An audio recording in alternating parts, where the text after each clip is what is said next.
Why do all my clients want to kill you? What do they have against you? What did you do to all of them? I mean, I can't comment on those other companies, but I guess when you do something that's going pretty well, you've got 250 million people using Canva. I think maybe they want a piece of that. Is Canva tech's most underrated company? 9 years of profitability, hundreds of millions of normie users outside tech that are so hard to get, and now a big pivot from design platform to AI platform. Today on Access, we have co-founder and CEO Melanie Perkins to discuss everything they just announced today at their big event here in LA.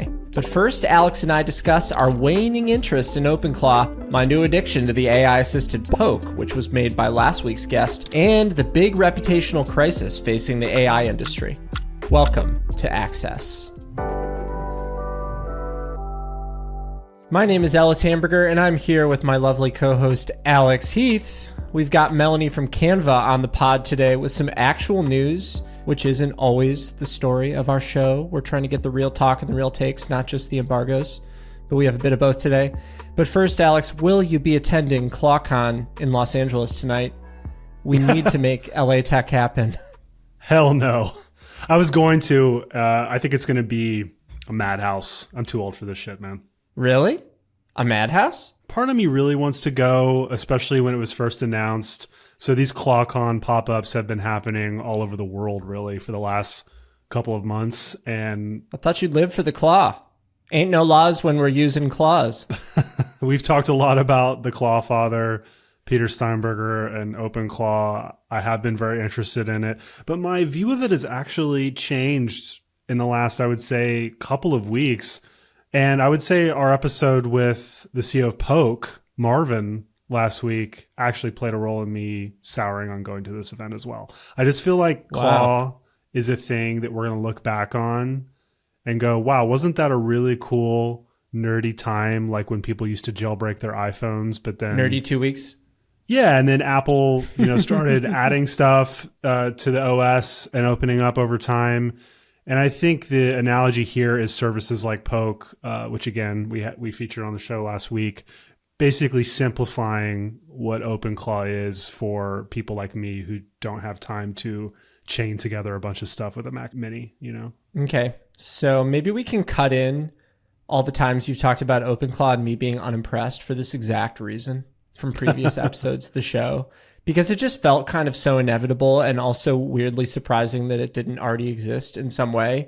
And we're already starting to see people just natural language it and have the agents hook up MCPs on their own and have it all just work in the server with no Mac Mini. But yeah, I've been pretty poke-pilled as well since last week. I mean, it's honestly been pretty mind-blowing having a tool that's just built for this. It is shockingly ahead of the game and was a few months ago. I think my first exposure to some of the agentic natural language programming, every morning do this, look at this, add to this.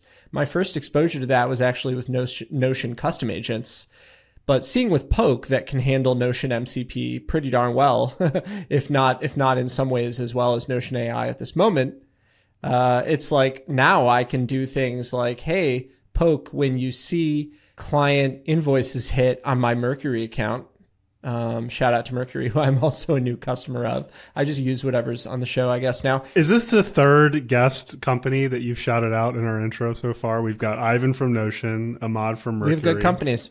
We do have good companies. And so I say, when you see the bill hit my account on Mercury, mark it as paid in my Notion database. And just like little experiments like that. And I think one of the things Marvin said that was a good prompt was just think of it like an EA, like what would you ask an EA to do? And so that's one of those things, that I would have asked an EA to do. The other thing I would have asked an EA to do is update all my goddamn services with my new Mercury credit card instead of my Chase one. And Poke said it could do that and then messed it up. And couldn't. Whoa, you're going full Mercury, like with the credit card and everything? Yeah, I mean, dude, my overhead with meaning is like insanely low. It's like $1,000 a month. But what about those Chase points? I mean, come on. I mean, my personal spending is going crazy on Chase. I'll put it that way. Shout out, Jamie. My business spending, very low. Okay. All right. And when Poke doesn't do so well, I say, hey, Poke, draft a bug report email to the team and send it, which is also very satisfying because I've been a bug reporter for my entire life, Snapchat, browser company, etc. And I spend a lot of time reporting bugs.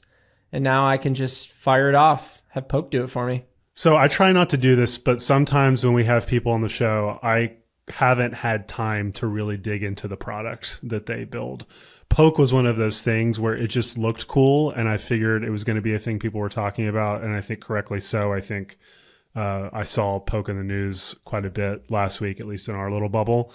But I hadn't quite tried it, so it's good to hear from you that you think it's legit. I've also been getting like the daily summaries from it, and it's decent. It like forgot that I'm back on the West Coast after a trip to the East Coast last week, so it's not quite as smart as I would like. Still a little rough around the edges, but you're right. I mean, the form factor and I don't know if taste is the right word, but just the approach that it has with the way it communicates and where it decides to prompt you a little more or go the extra mile seems to be quite good. I honestly didn't know the tone could be as much of a lever as it is in Poke. People talk about Claude having a nicer tone. Yeah. Right, but people talk about Claude having a nicer tone, but Poke isn't just a nice tone that actually in some ways is the closest thing to it is probably the Friend AI pendant. It's a little sarcastic, a little pushy. Fourth show. Definitely brief. Guest mention you've made now. Yep, and it makes fun of me sometimes, which I actually genuinely appreciate, but it also just knows when to be quiet and work. So I was like talking about some potential dinner spots I was looking at for some trip, and I said which one looked best to me, and it said, that surprises me, not very Rick Rubin of tech of you. I'm like, Jesus. You're pulling quotes from my website and, Wow. and roasting me for that. So Wow. Yeah, you weren't looking in Malibu for a restaurant. No. That would make you Rick Rubin. And it does feel like it knows me better than the others. It feels like they have some good prompts in place to remember your taste and things like that. So it's given me very good recommendations. And it really does feel like a friend as opposed to your AI assistant who's going to write you a 5-paragraph essay every time. Okay, so we're long Poke, short OpenClaw. I mean, different audiences, right? It's like iOS and Android. Android people want to tweak their home screen with interesting widgets that don't work. Well, that's great. Another thing that I wanted to talk about with you, Ellis, is that the social network sequel is apparently going to be good. I regret to inform you. So there was a teaser shown at CinemaCon this week. I saw a friend of the show, Matt Bellany, said that it might be the thing that actually breaks the internet, referring to Jeremy Strong's Mark Zuckerberg in this movie. Gave it 5 stars, which is high Stunning praise casting. from Bellany. Couldn't be better. Yeah, man, Kendall Roy's going full Zuck, and I'm here for it. I think, I think Zuck I just can't wait to see the haircut. Is the haircut out? The haircut's not out, so I think everyone had to have their phones put away to see this. I see, okay. But I assume a teaser will drop. The movie comes out October 9th. I'm sure it's going to have awards buzz. I'm all for this. And, I think Zuck, shout out to our 5th Access guest in this intro, should embrace this. He famously, back in the day for the social network, the first one, rented a theater for Facebook employees to go watch it and really leaned into the ridiculousness of it. And look, it's not going to be a favorable movie. It's about Frances Haugen, who I've met and interviewed, and the Facebook files, which I covered extensively, that were all the internal documents that came out about all the, what's the right word? Rough things that Facebook was doing and the way it was. Hashtag as I reported. Shout out really to Jeff Horowitz, the Wall Street Journal reporter who famously wore a headband on national television as he was breaking this story, looking like he was in a dojo. I know Jeff as well. Why was he wearing the headband? Just the vibe, man. Just in the arena. Yeah, he's just in the arena, and now he's being played by the Bears, Jeremy Allen White, and Frances Haugen is being played by Mikey Madison, which will be, I think, a very great cast. And yeah, I think Zuck, even though this is going to, paint him as a savage, monopolistic capitalist who doesn't care about children, I think he should lean into this. I think he should rent a theater again. I think he should play into the memes because it's going to be, obviously a hard one. And I think if you just ignore it, you kind of give it more life. I mean, what choice do you really have as I think an executive these days? But to laugh at the joke as well. Yeah. I mean, Aaron Sorkin's obviously, goated. Love a lot of his early stuff. I haven't liked some of the movies he's done in recent years. There was one set in a courtroom that I can't even remember. I think I fell asleep couple of years ago. He hasn't had a ton of great stuff, so I'm hoping this is actually a return to form.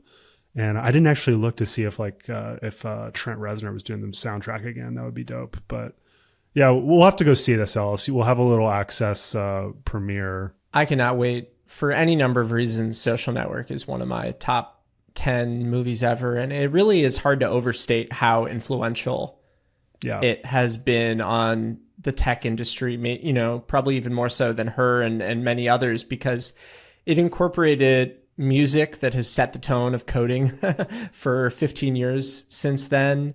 So many of the archetypal narratives that executives take part in or have to combat, it really has just been so influential and really just a stunning movie. And so I'm hopeful that Aaron Sorkin is not washed and can make this happen again. Yeah, and we're going to keep the tech meets Hollywood theme going. Next week on the show, we've got Jonathan Glatzer, who is the showrunner of The Audacity, a new show on AMC that is the spiritual successor to Silicon Valley, the former HBO show, I think. I talked about it briefly on the last episode, but really excited to have him on. He'll be our first non-tech founder type on the show, so we're branching out. Can I get like a pre-read, pre-watch? I've got the screeners. I'll send them to you. Is that legal? Did you just cause yourself a problem? If my Poke was working, it would have already sent them to you, but we'll make sure to address that. So I had Poke send a calendar invite to someone, and I asked the person if they successfully received it, and they said, yeah, but I think Poke misspelled the name of my company. And I was like, yeah. No, that was my fault. See, that's also what I'm terrified with agentic AI, is it's just really messing something up or compromising a deal or really it asked me for permission. Don't worry about that. Yeah, but you're not going to look at everything. You're giving your life over to this thing. Well, the only other thing I wanted to talk about before we get into our convo with Melanie was, I think, a confluence of two things that Molotov Mondays? Yeah, gosh. For those who didn't see... it's important to laugh, I guess, but this is pretty serious. There were 2 attacks on Sam Altman's home. One of them threw a Molotov cocktail over the gate, and then another was like a drive-by, firing rounds into the side of the property. Thankfully, no one was hurt. And Sam posted a blog about it over the weekend that I'm sure a lot of listeners of the show have already seen. To me, this is obviously a horrible thing, and attacks on tech executives have been happening. I remember I covered in 2018, there was a horrific shooting at YouTube's headquarters. And it was about something to do with demonetizing a video or banning someone. And the person got mad, and this stuff happens, right? But I think what's happening with AI, and I wrote about this in Sources this week, is a real reputational crisis that I think the industry has not come to terms with and is not focusing on enough. So on Monday, Stanford, they do this big AI index every year. It's kind of the Bible of where AI is at, and they release it once a year. And they had a bunch of interesting data this year about how horribly AI is being received by the general public, and how the gap between how people feel about AI who work in it and are building it is really diverging from everyone else.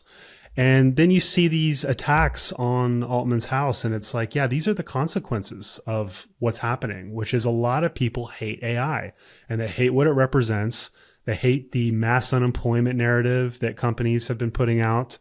And it feels like it's reaching a boiling point. I wasn't sure if you got to look into all of this, but my takeaway is that I think the industry should stop finger pointing and focusing so much on the rat race of what everyone else is doing around, specifically I'm talking about OpenAI and Anthropic, and they should think more about this, because this seems like the biggest problem of all. Yeah, I think the first thing I want to say is violence is never the answer to some companies doing some things you don't like. Nope. I will also say, I wonder if in some ways AI is kind of becoming the symbol for the wealth inequality and lack of agency and mobility that so many people are feeling. And while it's always been on the left or on the right to talk about, how we describe the rich or the elite. The AI leaders seem to be something that both sides can agree on, are accelerating the demise of a specific group, the middle class or otherwise, that was already really, really, really struggling, and telling them to go start their own agentic small business tomorrow while they're struggling to make ends meet and can't afford groceries is not really going to work. And so, yeah, it seems like it definitely demands a different tack. And I will say, I was also scrolling some feeds, and half the time I favorite something on X, I now get a notification later that it was actually fake from community notes. Yep. And I will say, I think regulation does happen fastest when everybody is dog fooding this bullshit, And so, I mean, certainly it's in the news all day, every day, and could be the future of many companies' livelihoods and populations at stake. So I would expect there to be a very strong reaction over the coming years to a lot of this stuff. I hope so. I mean, so this guy that attacked with the Molotov cocktail, he's a 20-year-old from Texas. He then went to OpenAI HQ, smashed the glass doors with a chair, and told security he was there to burn it down and kill anyone inside. And he had this anti-AI manifesto where he had a specific note to Altman saying, if for some reason I don't succeed in killing you, I guess, then you should take this as a sign to, quote, redeem yourself. And then the memo was talking about, AI replacing us, causing mass extinction. And then, Altman puts out his post and he says, that he sympathizes with this anti-tech sentiment that is clearly so pervasive. But then he said, I believe technological progress can make the future unbelievably good for your family and mine. And that, that may be true. Like, I believe that mostly, I think. I think you probably do too. We talk about AI all the time. We're nerds about it. We love to try it. It's helping us with our businesses. But most Americans don't think this, Sam. And this is the problem. So this Stanford report said that 38% of Americans view AI positively, and that's the lowest ever recorded. And in China, it's 84%. So there's also this huge divergence happening with just the rest of the world. And then the trust in the US government to regulate is like 31%. So people seem to just be incredibly pessimistic about AI. Yeah, it seems like a little bit of a catch-22 for whichever administration is in power today or tomorrow. They don't want to cap the American growth and hegemony over tech, but it also in some ways is just kind of like a repeat of some of the stuff Bill Clinton gets criticized for, accelerating globalization, which took so many jobs abroad. And sure, it did lower a lot of the costs of goods here, but for many people, they don't think it was worth it. And for many people, their salary or their wages haven't relatively gone up in 20 to 30 years. I always say, I think it's the only chart that matters. You talk to people building AI, and a lot of them privately believe that there's going to be more jobs in the future, but they all also acknowledge that there's going to be this period where a lot of people lose jobs really quickly. And I think that's the tricky part, is communicating this vision on the other side of, technology tends to enable new kinds of jobs. I mean, like, we would not be doing a podcast 50 years ago. The idea that this could be a business was ridiculous then. So it will unlock a lot of new things, but that transitional period is going to be really messy. And no one in the industry seems to know how to talk about that. And again, I just keep coming back to the industry is so focused on itself and competition and recruiting and virtue signaling to everyone in the bubble that they aren't paying attention to the fact that people are rioting about this stuff. Has Dario written the only bad news essay? I guess the Citrini, as you say. But that was not a Frontier Lab. Altman has a lot of stuff about, needing universal basic income because of such mass unemployment that's going to come, right? He has that World Coin startup that he's involved with. I mean, they all talk about this stuff. I think there's a recalibration that needs to happen, and I'm not really sure what it's going to look like. But I mean, I think the attacks on Altman really show the stakes here. And I just hope that the industry wakes up. I mean, you kind of probably get, if I had to guess, you get lulled into a sense of the this is just the way it is when you're an OpenAI employee and you're leaving the office and you see a sign reminding you to hide your badge as you walk out, which is something I noticed when I was walking out of OpenAI a few weeks ago. I remember even going a couple years ago, and this was well before all this mass unemployment rhetoric.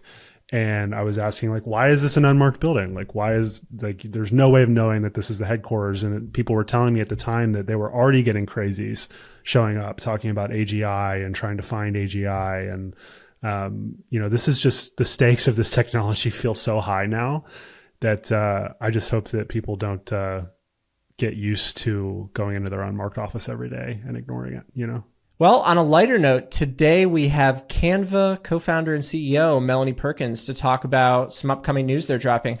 Excited for this one. It's been in the works for a while. We've wanted to have Melanie on the show. She's obviously a super impressive founder, and Canva is a very important company.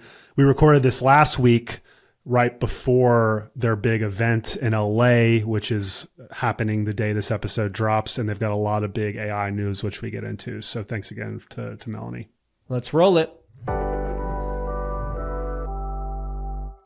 Hi, Melanie. How are you? Great to see you. I'm well. How are you doing? Good to see you. Are you in the throes of create rehearsals, or what's going on? Yeah, it's all happening. Create rehearsal, keynote prep, like products coming. It's all happening right now, but it's exciting. Ellis has done some keynote prep in his time. Yeah, I'm curious, like, what does that look like these days? I feel like some folks, including Apple, are just like, we're just going to do this all in post and just record it and then make everybody sit in an audience and just play the video. But there seem to be a lot of different approaches on, like, where is the leverage with a keynote these days? I don't know. What's your take?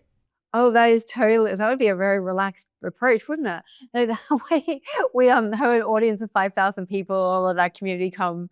It's a big event. We have a whole day of workshops and training, and it's a very live experience. I think the keynote goes live like an hour or something after it's recorded, so it's minimal post. I got to see Jensen do his keynote at GTC a few weeks ago, and he doesn't have a script. He just freewheels it for like almost 3 hours. Are you very scripted? How regimented are we talking? The masculine urge to freewheel your 2-hour keynote.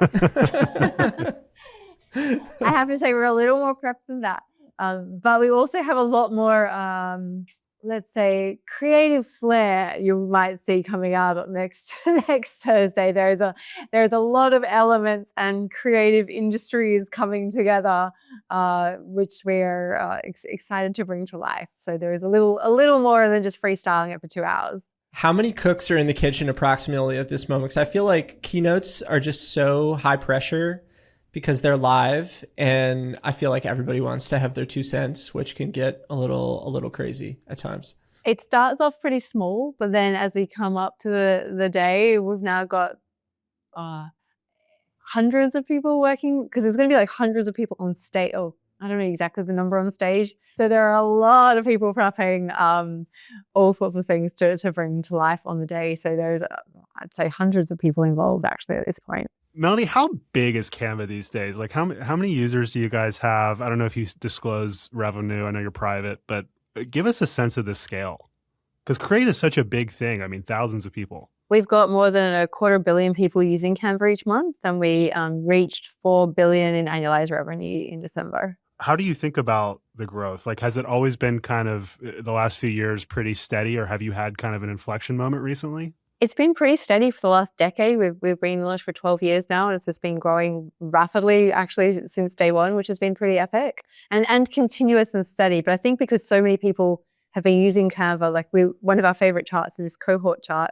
And you can see people that joined in 2013. There's more people using Canva and paying for it today than there were back in 2013. There's more people from that cohort upgrade to our paid products and use it more over time. But then the same for every year since. So I think that's why it has been very continuous over the last decade. I'm curious, how would you describe the growth? Is it moving into new teams within companies, or is it just kind of more companies using the baseline stuff that's been there and been popular? Or how are you thinking about that? It's all of the above. So it's new people that have never used Canva before. It's people using Canva for more of their workflow. So they might come in to create a presentation and they stay for all of their docs and whiteboarding and all of the other things that you can create in Canva. So having that interoperable visual suite at the heart of it means you can learn one product and then you can take that to every other product like websites and so forth. And we've got 100 million teachers and students using the platform around the world. We've rolled out into 21 countries and then thousands upon thousands of districts, small businesses, individuals. It's really the full gamut. It's quite fun when you look at a chart breakdown of the different departments of a company using Canva. It actually mirrors their company. So if there's more sales folk at their company, there's more sales folk using Canva. If there's more engineers at the company, there's more engineers using Canva. So it really is a very broad split. Ellis has a question that he needs to ask you about your client, his clients. Ellis, I just want to make sure you ask this. Thanks for teeing me up, Alex. Yeah. Why do all my clients want to kill you? I work with tech startups, and I feel like we've got the deck ones, we've got the video ones, we've got the doc ones, we've got the design ones, obviously. What do they have against you? What did you do to all of them? There's such a vengeful spirit. Is it really vengeful, or just like people want what Melanie's got? I mean, I can't comment on those other companies, but I guess when you do something that's going pretty well, you've got 250 million people using Canva. I think maybe they want a piece of that. You just made 2 acquisitions, right? We did, yeah. Yeah. So maybe you could buy some of these that Ellis is talking about. Well, I think like part of the question is just kind of about the classic bundling, unbundling idea. I mean, every company starts small, gets big, adds more features, becomes a suite, wants to be for everybody. And then the startups come and peel out the individual use cases, make them simple again. Where do you feel like you stand in that trajectory right now? I think if you look at the first decade of Canva and the genesis of the company was that there was a very fragmented industry. To just create a piece of design, you have to go to all these different products, go to different template sites, stock photography and illustrations and layouts and a different piece of software for everything you want to design. Our whole thing was taking all of that fragmentation and bringing it into one simple platform and making it accessible to the world. I think what's really interesting is actually if you look at the parallels of creation today, actually that fragmentation is occurring now with all the different AI tools, all the different things that have your memory and your context. And so the modern process of creation, we're really excited to, again, be bringing it all into one simple platform and making it accessible to the world, which is exactly what we've been doing with Canva AI 2.0. So we're very excited about everything being in one place once again. Melanie, you're from Perth, right? That's correct. And it's one of the most remote cities on earth, if not the, right? Mm-hmm. You're correct. I would love to know how people feel about AI in Perth right now. I don't know if you still live there or you spend a lot of time there, but Perth and Australia in general, I mean, we talk about it, this show's we talk to people in the SF bubble all the time. And obviously Ellis and I are pretty AI pilled. We're using stuff constantly. I'm curious in Australia. I mean, we don't have many Australian founders on the show, and I would just be curious to hear what it's like down under. Great question. I live in Sydney now, and I think that everyone has their own experiences with AI and with different products. And I guess some people find it, if they're using a certain tool, one of the issues that a lot of people have is they have to prompt and re-prompt and go over and over again to try to get the output that they want. I think there's a lot of problems that we're trying to solve with the existing tools with Canva AI 2.0. So for example, that prompting, re-prompting thing, now with Canva AI, you can just prompt it once, and then you can create the design that's in a fully editable layered format, and then you can just go in and edit any aspect of it, and you can have the normal tools that you know and love in Canva. And so I think that everyone has their own experiences. I can't speak for all of Australia here right now. But in the States where it's always non-technical people are pretty negative on AI. They fear about job loss. They don't see it as an uplifting thing. And then in other parts of the world, it's a little different. I was just curious if Alex thinks everybody has heard of OpenClaw when no one has. That is fair. I think, for everything with old technology, it's is it help? People aren't, except for perhaps in Silicon Valley, waking up and thinking about AI every single day. They're waking up and they have a job to do. A teacher has a classroom to teach. And so, a small business has a small business to run, and so forth. Everyone has their own job to do. And so the way we really think about it at Canva is how do we empower people to achieve the goal that they have in the real world with technology? And AI is just another tool in our toolkit to help people achieve their goals. It was why we were so excited to launch LearnGrid, which is specifically for teachers around the world. So it has curriculum aligned content materials. So if you're in year 5, you're teaching maths in a certain district or in a certain country, you'll then have curriculum aligned content being able to get created really easily. And then if you're a small business, being able to come into Canva AI and just like get research done on something, get a deck created, have things happen on brand, and to be able to collaborate with your team. I think sometimes it can feel a little scarier when it's like away from you and you're kind of hearing about these things, and the messaging in the media. But then when you actually can use it and it actually helps you to achieve your goal and helps you and your team to be more efficient and to be able to get your work done, I think that's when it becomes a lot more approachable. Our goal is always to make complex things simple. And so we're really excited about bringing the power of AI to help people achieve their goals in the world.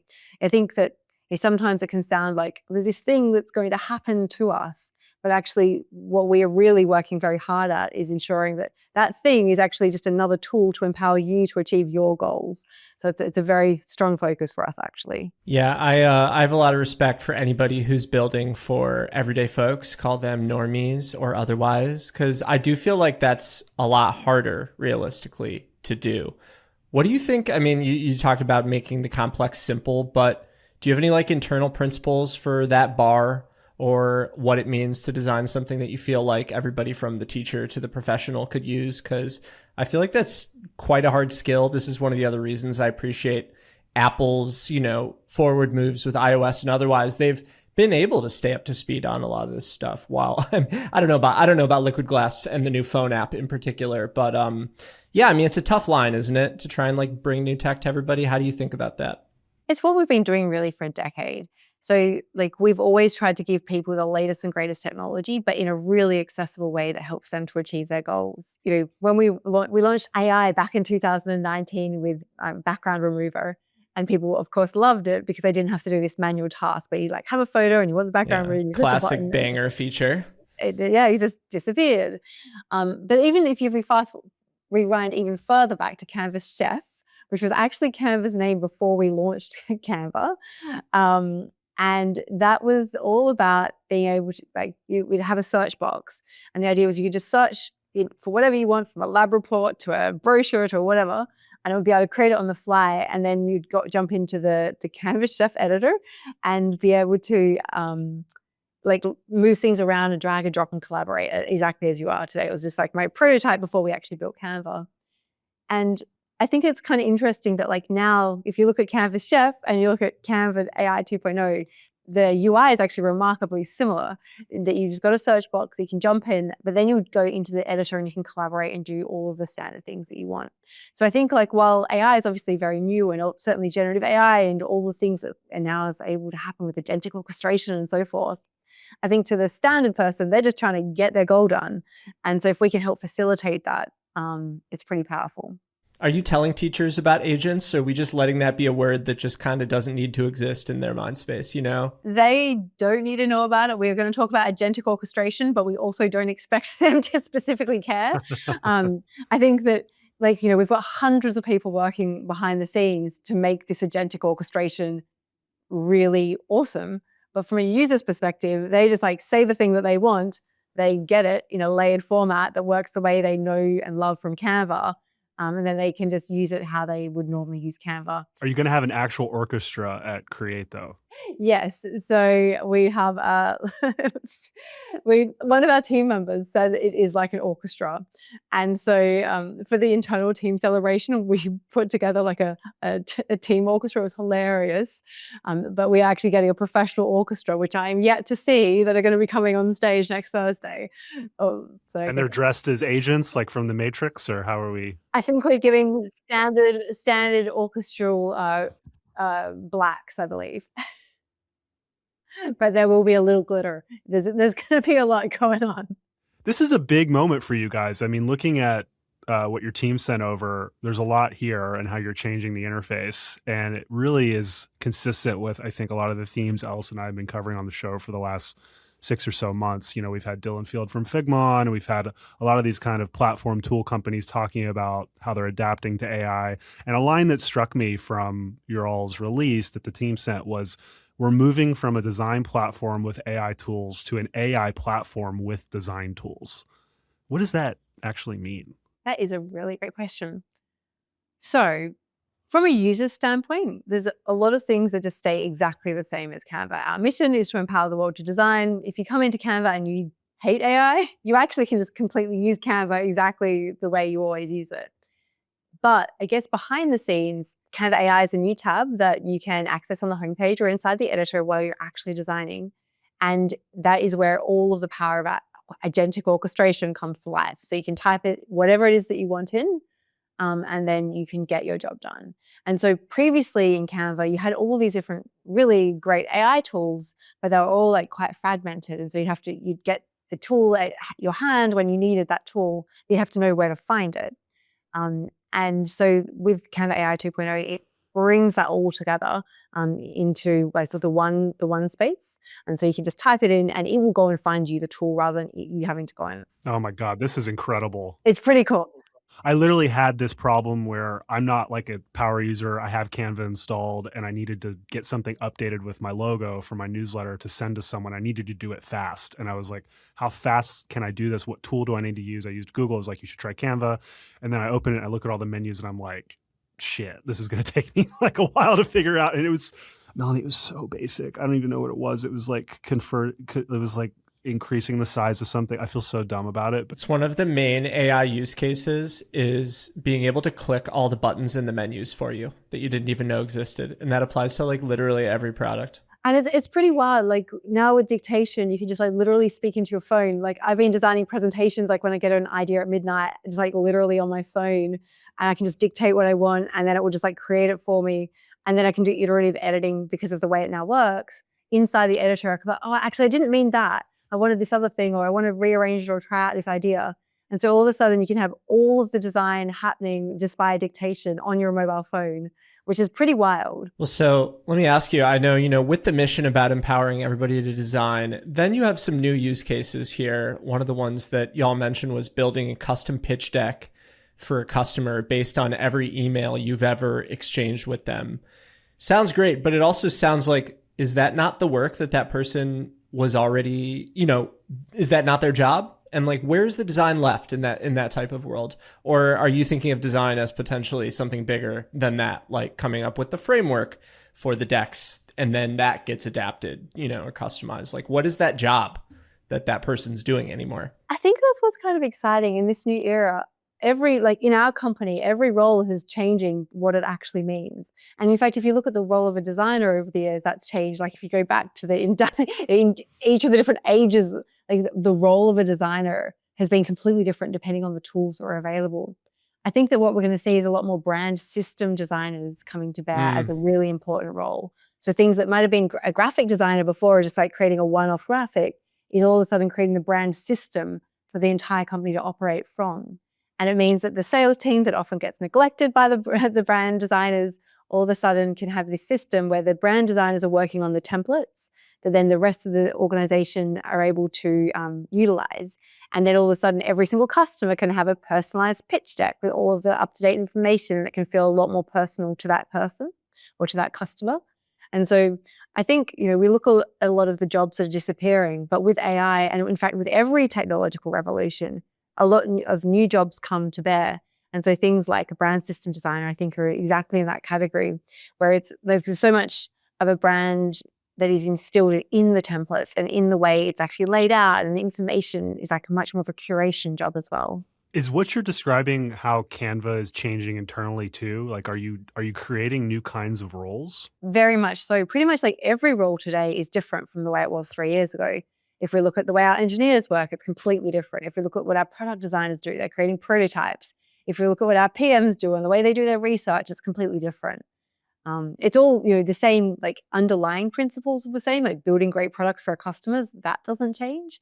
But the way we actually get our work done, or the way we create brand templates across the organization, like all of these things are certainly changing. And, we've invested very heavily in upskilling our team, upskilling our systems to help everyone come on this very important journey that we're all going on together. I can definitely vouch for the fact that all designers just want to design brand systems or design systems. I think that's definitely true. But I know like one big question with this, kind of like the whole debate, if you've heard it, about friction versus frictionless and what you might gain or lose Where do you feel like the design creativity is going to live? I mean, is it that clear of a wall between the exploration stage and the scale stage? For me, design is always about like taking an idea and turning that into reality. And there's so many stages of design.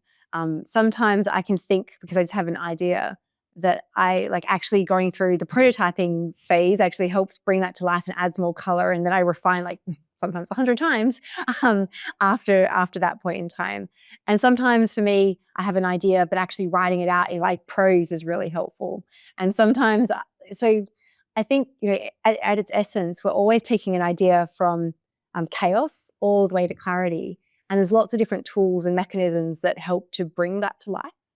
And so I think that the role of design is actually more important now than ever before. When we launched Canva at the start, people were like, what are designers going to do? Canva's going to take away all design work.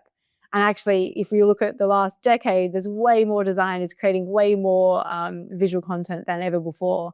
And I think that next leap is also going to be true, that brand designers are going to be creating, there's going to be a lot more brand designers required because they're going to be creating the templates. Actually, the brand intelligence that we're launching right now, it really leans heavily on the template side, because a template actually imbues so much design principles and brand knowledge in a template itself.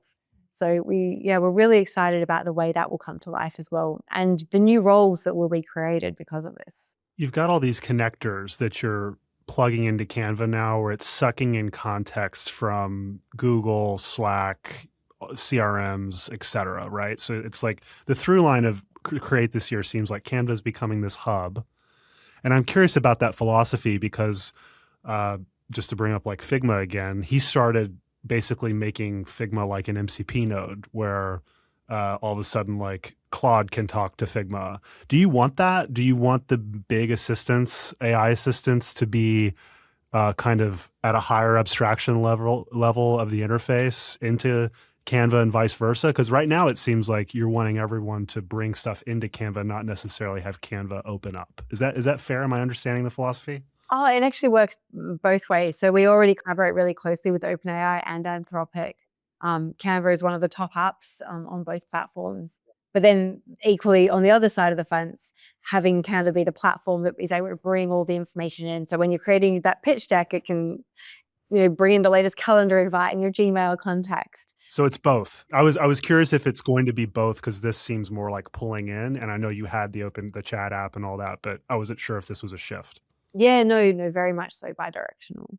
Are you able to break down what people are asking for when they're doing it through ChatGPT or Claude? I wonder just like how much design work is actually the stuff that gets marketed, like generating logos and stuff like that, or if that's just kind of the flashy piece and most of it is scaling, executing, automating. Yeah, so one of the things that was pretty cool, like the more content that is being created on these third parties, like on Claude and ChatGPT, actually the more content that then gets brought into Canva is actually so much so that we launched something called Magic Layers recently, because so many people are creating images in all sorts of places on the web and then actually get really frustrated because they want to be able to like actually edit the text or, edit whatever format it might be.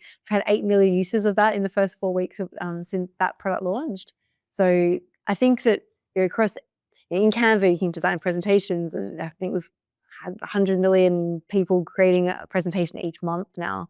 So it's a very large plethora. I think being able to take an idea and turn that into a design, we kind of cover that full gamut. What's your view of the SaaS apocalypse convo right now? Being someone who is very AI native and you're working with the assistants and the chatbots, but you're also doing your in-house AI. You probably are pretty glad, if I had to guess, that you're not a public company right now because it's rough out there.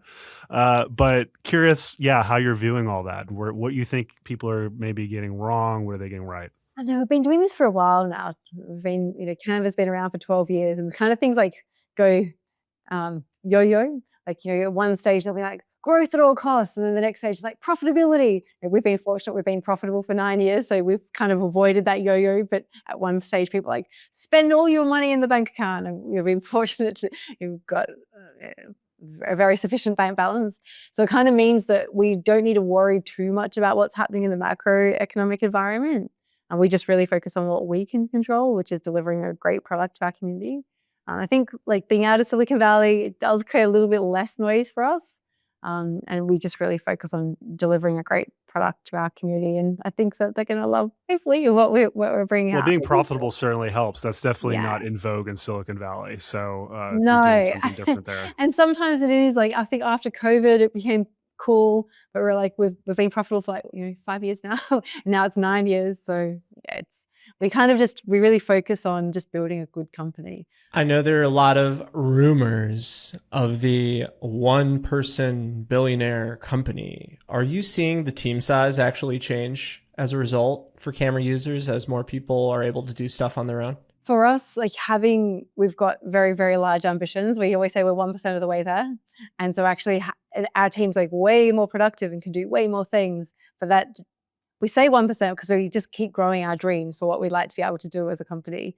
And so it just means that we're able to do more things and like serve our customers better. One of my favorite things is we get 1 million requests from our community each year of things that they'd love to see in the product. And we're actually launching, I think it's 41 at our event.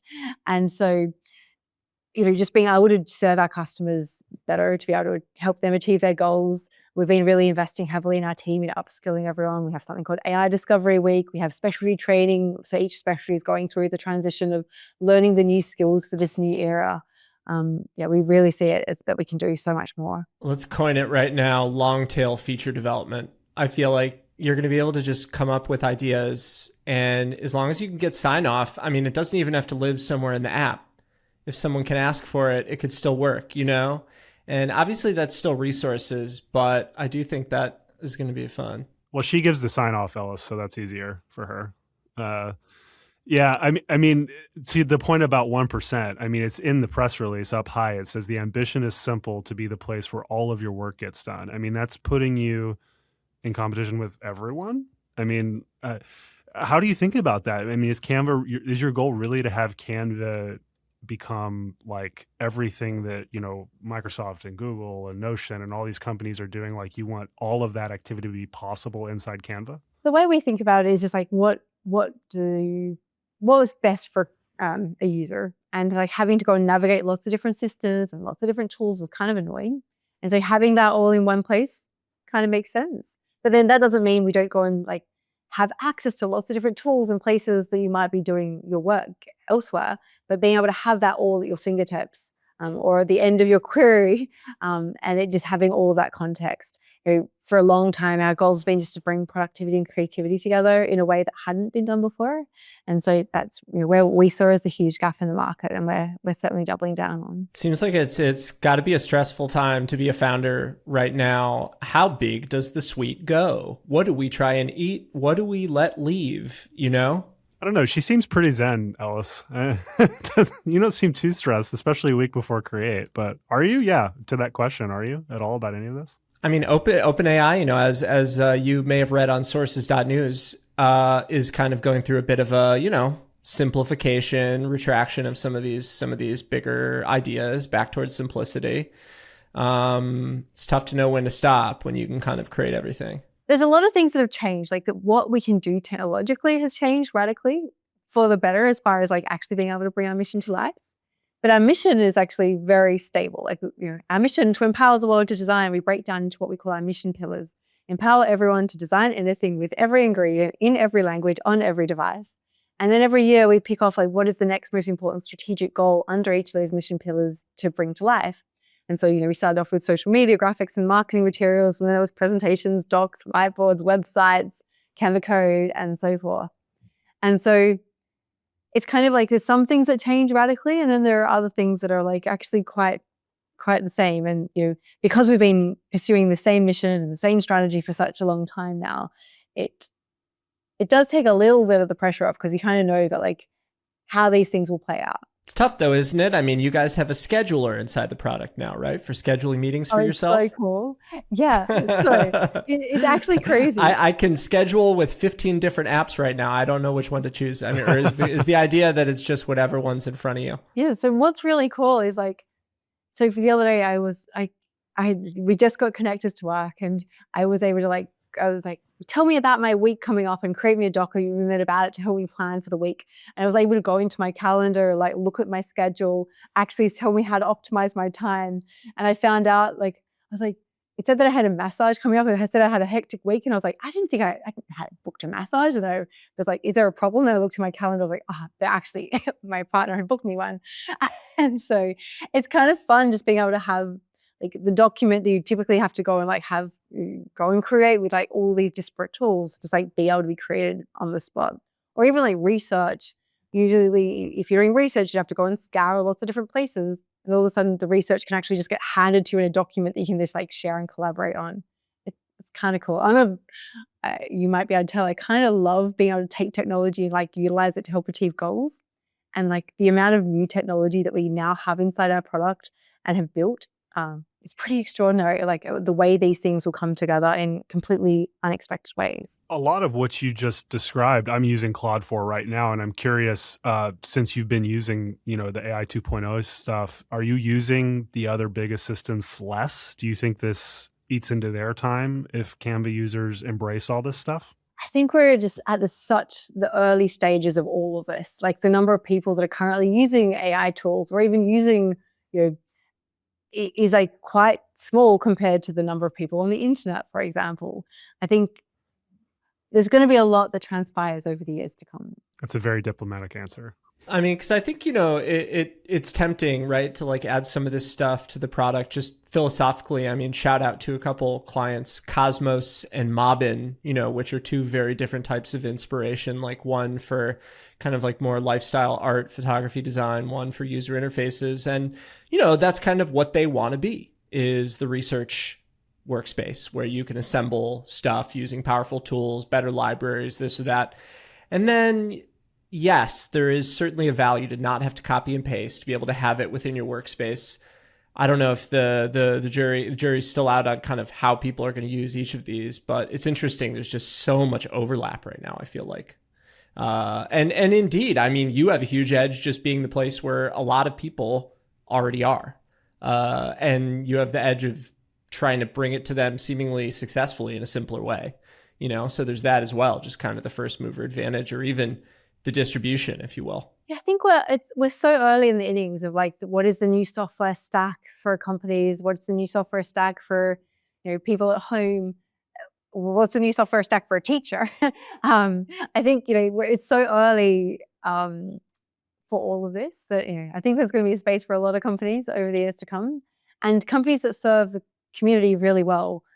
Canva AI is obviously the goal is like everything in one place to like help streamline fragmented workflows, which we think is hopefully a pretty compelling proposition to our community. I saw that you all trained your own model for this. I'm curious what that process was like. Had you done a foundational model before? Like, what was that like? A huge effort over many years.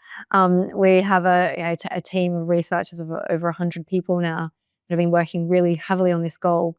We had this interoperable format between all the different types of products in Canva, which was a huge investment for the last decade. The same format for a presentation as a website, as a video, as a document. So we knew that if we could crack that, it was going to be a huge unlock for what we could do with AI inside our product. And so it was really exciting to crack that. And then in October last year, we had this really exciting breakthrough as to how we could actually bring that to life in our product with agentic editing. And so that was a pretty significant and exciting unlock, which is where do you have a good name? These frontier models, they need names. You got a good name for your model? The Canva design model. We haven't put like a Well, this gets to your idea of like simplicity, and the user shouldn't know, right? I'm being kind of facetious, but like I'm just curious too for these big consumer companies that invest in their own models. It's the AI race is always contextualized by the labs and the models that people can name, and it's like, well, there's a lot happening with these other big scale companies, and not all of them are doing models, but some of them increasingly are. Well, you could do what all the LA parents are doing and name their child like Picasso or Matisse. You could always just do that. I mean, I think it brings back to your earlier point around like simplicity. Like customers don't really care what's underneath the hood. They come in with a job to do out in the real world, teach a classroom, market their business, whatever it might be. And I think that's what's exciting, is that we're able to abstract a lot of the complexity. Like Canva uses our own models in where we need to have expertise around design. And then we partner with a lot of other great companies, and we're able to bring that technology in. But from the customer standpoint, they don't need to know like the 100 different things that are happening behind the scenes to help deliver their goal. They just need to see the thing at the end looks great and helps to achieve that original goal that they set. So we try very intentionally to abstract a lot of the complexity behind the scenes. I know any model has its tendencies and tastes. Do you feel like you've identified any? Because I mean, there's got to be something, right? In the world of design, there are just so many opinions on what good design is. What's the bent of the model that you've trained? So with their hair, it's really fun feature. Does it like liquid glass? One of my favorite things, I don't know if this particularly answers your question, but it is my new favorite thing. We've got this thing, it's in the onboarding for Canva AI, and you can create what's called an About Me page, and it's the first book in your memory library. And what it does, it takes all of your designs, like you have to click a button, say like create my About Me book. And then it creates all of your designs and documents, and it actually creates a page that explains your preferences for things. And it's so fun because I didn't actually believe until I saw it with my very own eyes how much knowledge about you as a person is instilled in all of your designs and documents. And it was really interesting. So I guess, and then that actually becomes the memory that then powers all of your other designs. So what's your aesthetic? It was actually, it got into my aesthetic, but it also got into it kind of felt like a fun, weird personality profile, because it understood that I have a 2-step plan, build one of the world's most valuable companies and do the most good we can do. And it understood the way I think behind things. So I guess the idea is it doesn't have a stand preference, but it really is your preferences. You've got your brand system in there, and then you've got your memory documents. Says Mel, I personally think vaporwave is pretty passe, but if that's your thing, all right. Well, actually, I'm going to have to say your About Me documents when you get your hands on the product. I'm curious. Mel, you have a keynote rehearsal to get back to, and I have to catch a flight, but I did want to know, maybe we can end it here. You do this big event every year. You get thousands of people. It's a spectacle. You're going to have an agent orchestra, et cetera. I'm sure there's going to be other, special surprises. What do you do right after all this? Do you immediately go on a vacation? Do you, do not disturb and you disappear?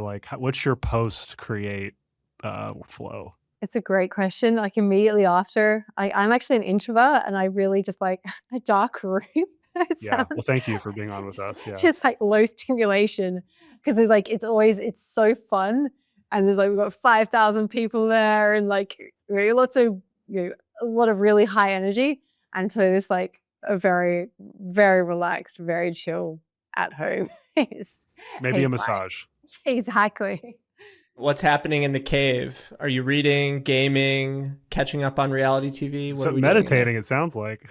Yeah, I've got into meditating. I've got into singing bowls recently, which has been maybe that's why I've seen Sam.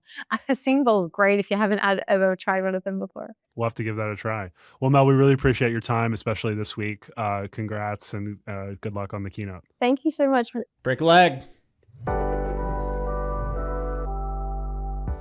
That's it for this week's show. Thanks to Melanie for coming on. It was a great time. If you like the show, don't forget to like and subscribe everywhere you get podcasts. We are access.show online, and you can find us in video at AccessPod on YouTube. If you really like this episode, we would just love a 5-star review or even a share with a friend. It really helps us grow. Indeed. You can find my newsletter at sources.news. And you can find me at Hamburger on Twitter and at meaning.company for all your startup storytelling needs. Access is part of the Vox Media Podcast Network, and this show is produced by Hooked Creators. Bye.